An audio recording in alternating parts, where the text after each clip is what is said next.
Speak by Laurie Halse Anderson has got to be the most influential young adult novel, certainly of my generation. It's definitely up there with books like The Outsiders by S.E. Hinton in terms of the absolute paradigm shift that it inspires.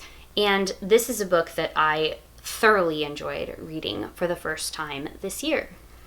Hey everybody, it's Anna. Welcome back to my BookTube channel. Before we go any further, this is going to be a spoiler-filled review of the book, so if you haven't read it and you don't want to be spoiled, click away now. This book has been out since 1999, so hopefully, you have read it, and this book is dealing very much so with themes of rape and sexual assault, so just be aware of that if you somehow don't know what the book is about going in. So this book follows a high school girl named Melinda the school year after she experiences a really traumatic summer. We know at the beginning of the book that she called the police during a house party at a classmate or a friend's place over the summer, and now nobody in the grade is talking to her. She's been shunned by her friends, and she's basically become a social outcast. She's also pretty depressed. It's really obvious just from the overall tone of the book that she's depressed, she's lonely, and that something really bad happened to her at that party. This is also a book very much about navigating a lot of the typical things that many of us think of when we think of high school stories. Friendships, grades, trying to figure out where it is you fit in. Meanwhile, she's also trying to deal with the trauma of this sexual assault that she has not been able to tell anybody about. And she also is kind of exploring her nascent identity as an artist in her art class. The thing I loved most about this book is just how strong the main character's voice is. I have seen it sometimes criticized for not having something that's like a realistic narrative voice, and I could not disagree more. I do really think that teenagers think and feel and express themselves as deeply as this character does.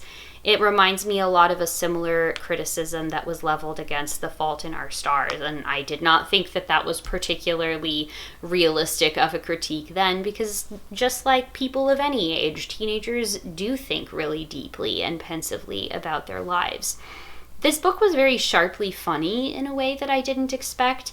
I knew the subject matter was going to be heavy, but another thing that makes the narrative voice so strong and that gets across the idea of Melinda's character so much is how funny she is. She's very dry, has very quick-witted observational humor, and we get a really good image of what she thinks of all of the people around her based off of the names that she gives them in her head and the way that she reports their speech patterns and their mannerisms and stuff like that.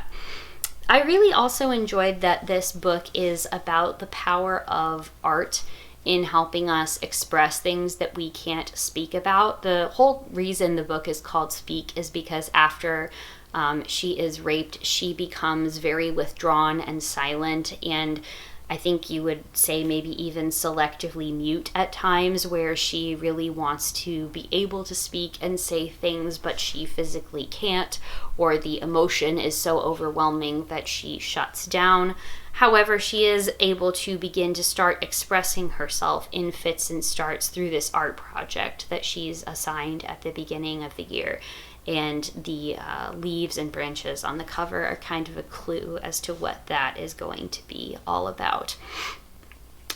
So as somebody that writes a lot of poetry, yes, that is technically using words and language to express thoughts and feelings, but it does so in a really heightened and indirect way than just plain expository prose, right? It is trying to express something that can't be expressed through typically spoken or written language. It's trying to get at a deeper truth beyond just the basic information of the words or the basic visual meaning of the art that she works on.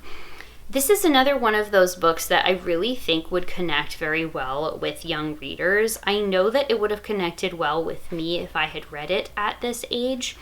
And Laurie Halse Anderson actually like includes a lot of discussion about this book and book banning and censorship in particular in the back of the book, which I think is very good, but also very smart, right? Because this is the kind of book that when you look at the subject matter, you just know that somebody is going to challenge or try to get this book banned in the US because it is about sexual assault, what it is like to endure that, what it is like to survive that. I would say that it handles it in a very like thoughtful and respectful way that is appropriate for the age of the audience, but also appropriate for like the lived reality of many teenagers and many young people. This happens to a lot of us throughout our lives, like a not insignificant number. I think it's something like 1 in 4 girls and 1 in 5 boys are sexually assaulted by the time they turn 18 or something like that. Like, it is a lot of people. It is a lot of people. And Laurie Halse Anderson in the back of the book talks about understanding why people might want to challenge this book, because they say it's a scary world out there and it is a scary world to be a teenager in. But the fact is that we don't protect children by shutting down conversations that are hard or by shutting down discussions of sex and sexuality.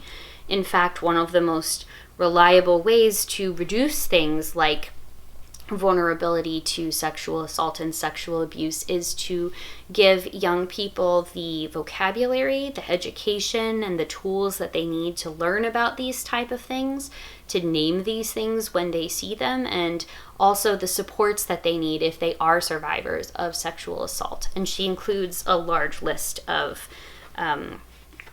like facts and support groups and these type of things in the back of the book as well, and I thought that that was really great. This was the edition that I have has like information that she added to the book as of, let's see, the past 12 years. So this would have been 2011 is when a lot of the supplementary material was added in. I really, really loved this book. This is one of the ones that I would recommend to everybody. Again, keeping in mind that this book is not going to shy away from talking about rape or sexual assault. So I would recommend it to everybody with the trigger warning accompanying that if this is going to be a really triggering thing for you to read about, maybe skip this one for now. But I would consider this book to be a classic. I think this is already being assigned in schools, and I can imagine that it would be really powerful to be able to teach this and read this in conjunction with young readers. So I am guessing that if you are my age and you live in the US, you have probably read this already. If you did, what did you all think of it? And have you read anything else by this author? This is only the second book I have ever read by her, and the other was a historical fiction book about the yellow fever epidemic in Philadelphia in 1793.